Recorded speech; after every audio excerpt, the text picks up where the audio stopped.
Define zone 2. Okay.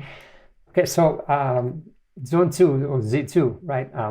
I started using it like about 25 years ago, and I just have a very simple name, zone 2.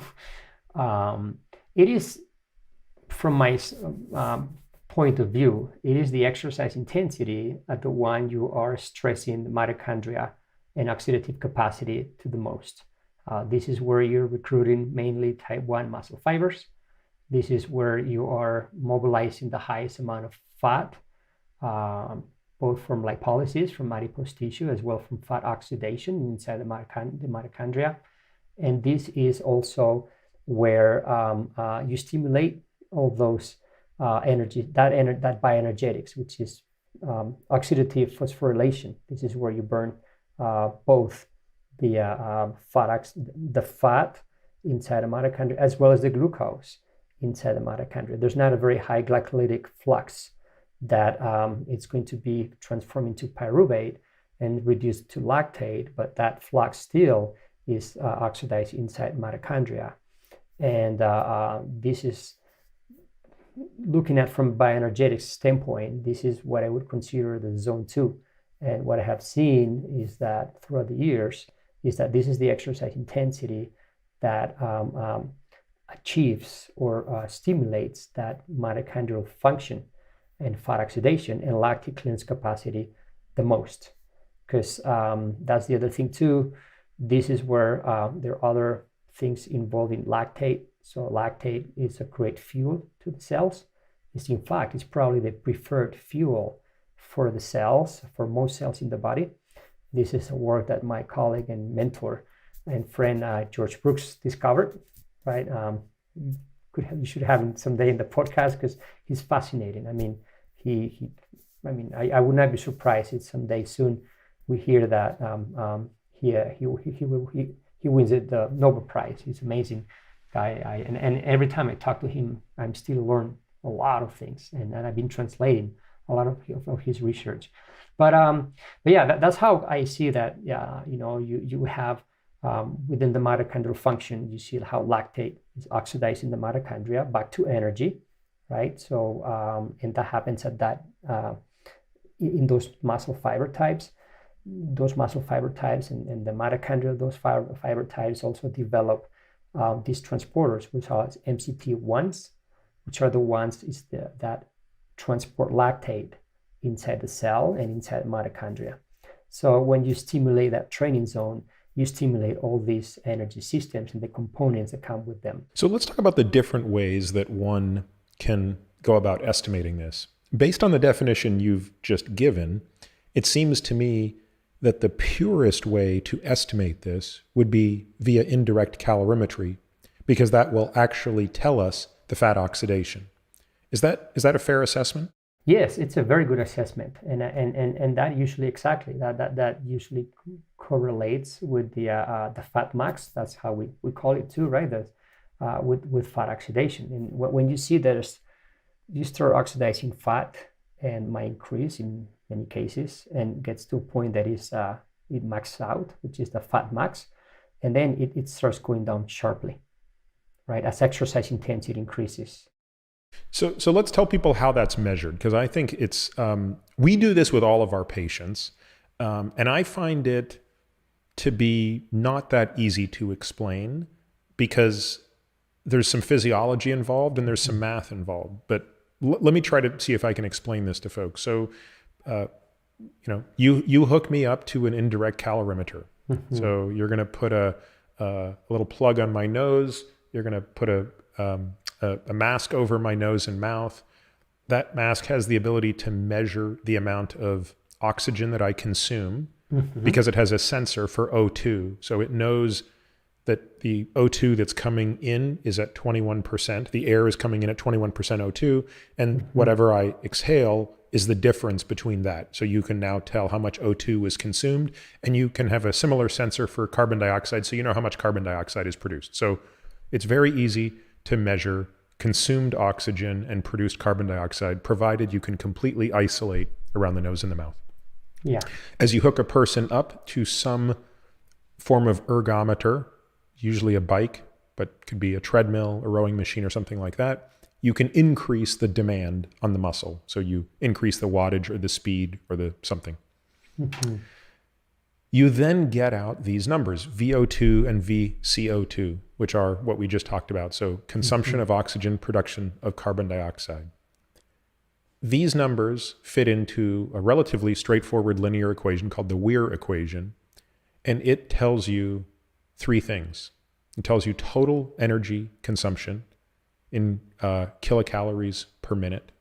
Mm-hmm. And then the ratio of VO2 and VCO2 tell you how much of that energy is coming from fat oxidation and how much of it is glycolytic. Yeah. So at any moment in time, you can look at a VCO2 and a VO2, which are usually measured in liters per minute, and you can convert that into a total grams of fat oxidation and a total grams of glucose oxidation per minute. Yeah. And so you could then plot on the x-axis work or power, and on the y-axis you could plot fat oxidation. Mm-hmm. So again, describe for people what the shape of that curve looks like and what differentiates Pogačar from the average human being. Yeah, so again, I mean, you explained it very well, and yeah, those are based on stoichiometric equations, based on the how the combustion of carbohydrates and fatty acids are done in the body. Already in the 1920s, Francis Benedict was the one of the first ones who probably the first one who started to look into this at this level. And obviously we have evolved into do it in a more automatic way, right? With these indirect calorimetry machines, or called also metabolic cards, right? So yes, as exercise intensity increases, you start you oxidize. I mean, you need more oxygen, right? So your VO2 increases, and then you produce or give up more CO2.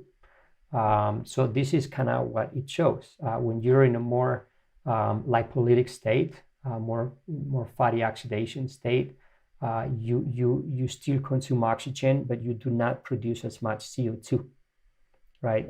When you are more into a more glycolytic state, which is higher exercise intensities, when you're recruiting the type 2 muscle fibers and therefore using more glucose for energy purposes, you're going to consume more oxygen and you're going to produce more CO2, right? So plugging in all these numbers into these stoichiometric equations, it's going to give you that profile, right, in the x and the y-axis, and it's going to see what is the fat oxidation throughout a ramp state, a ramp test.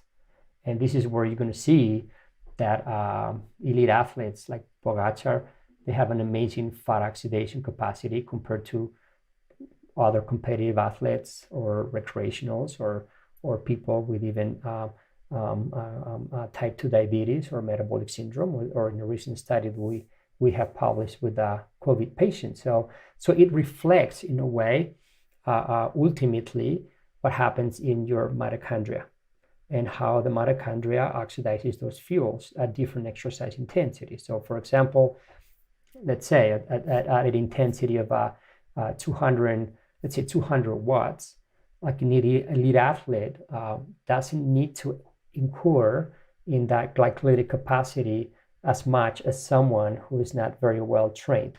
So the elite athlete, they can still recruit the slow twitch muscle fibers and rely a lot on fat, to produce ATP, because they have an amazing mitochondrial function, and they're very efficient metabolically speaking. Therefore, they're going to be oxidizing a lot of fat. However, someone whose mitochondria are not working as well, whether you are like a recreational athlete or sedentary individual or someone with type 2 diabetes, which is one of the hallmarks of the disease, that mitochondrial impairment or dysfunction at 200 watts, you fully rely on glucose pretty much, because you cannot sustain that effort with fat alone. And this is what you're going to be seeing, this gas exchange, the CO2 and the VO2, and you can just plot it into the equation, and it's going to give you all that, what I call metabolic map, where you see the fat oxidation, the carbohydrate oxidation, and then I plug in also the lactate, and that's where everything comes together quite well. And you can then first, in an indirect way, calculate the mitochondrial function and metabolic flexibility, how flexible they are at using fats or carbohydrates. And also you can determine training zones. And this is what I've been using this methodology for about 16 years.